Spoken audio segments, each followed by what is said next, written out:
Airplane 2. The film was not really appreciated by the critics,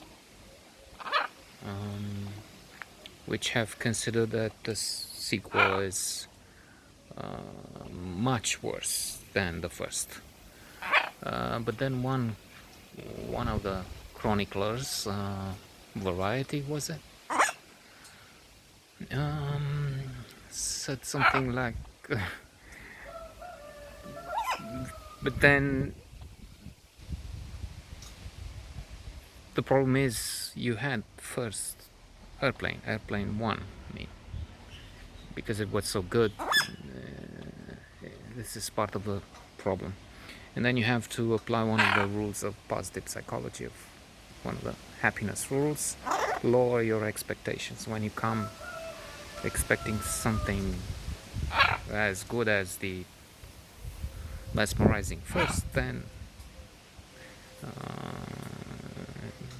quite often, most often, you're bound to be disappointed.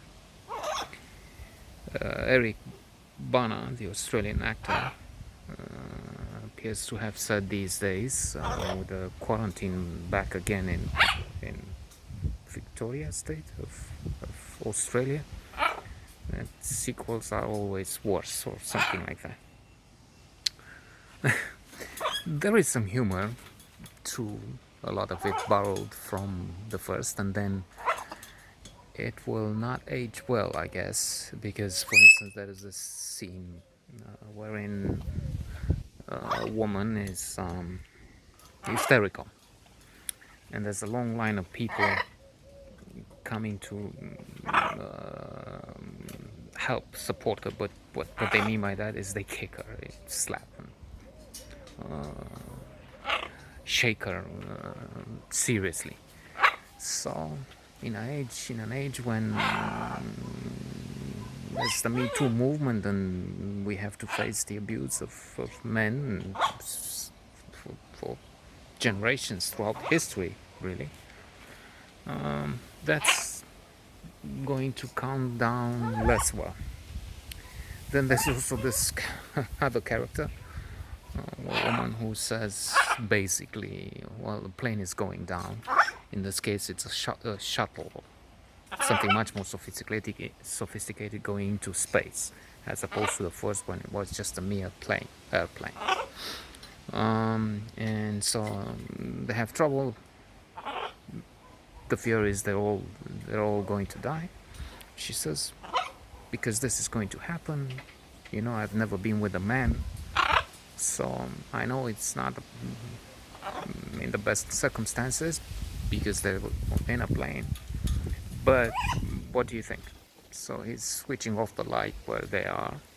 It becomes dark. And we assume they go about doing it, okay.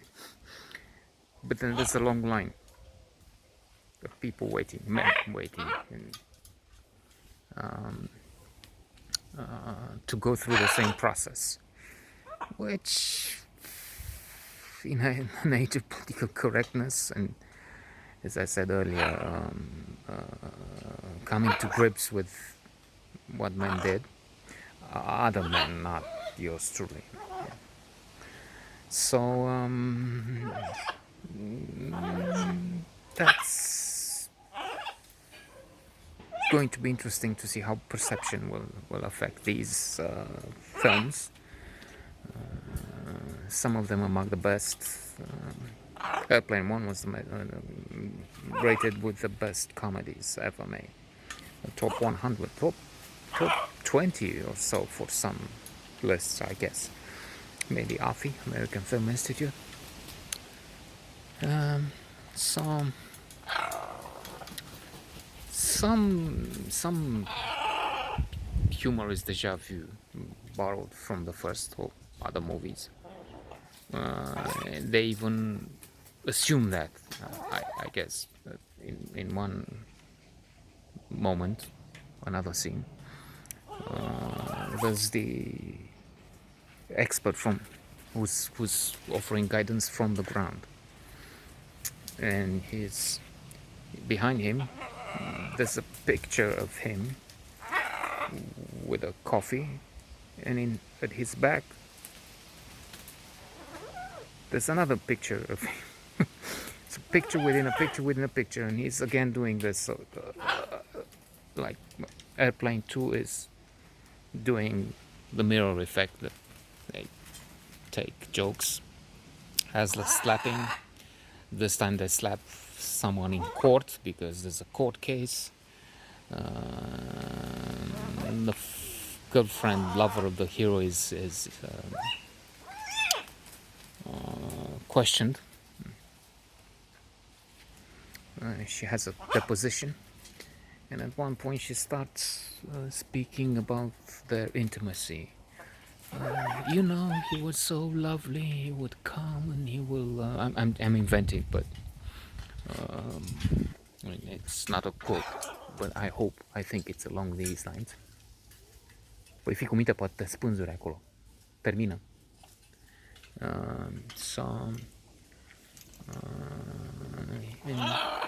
he will caress me, and the jury is bending to see and hoping or thinking that she will unbutton something. Or it's humor, you see what I mean? Until a few fall down because they're waiting for something to happen, to be shown. I don't know. They're just mesmerized. They're hypnotized by what's going on, and they up to the point where they just fall from the jury box. So some moments are funny, I guess, but overall it's true. It's not to the level of the first.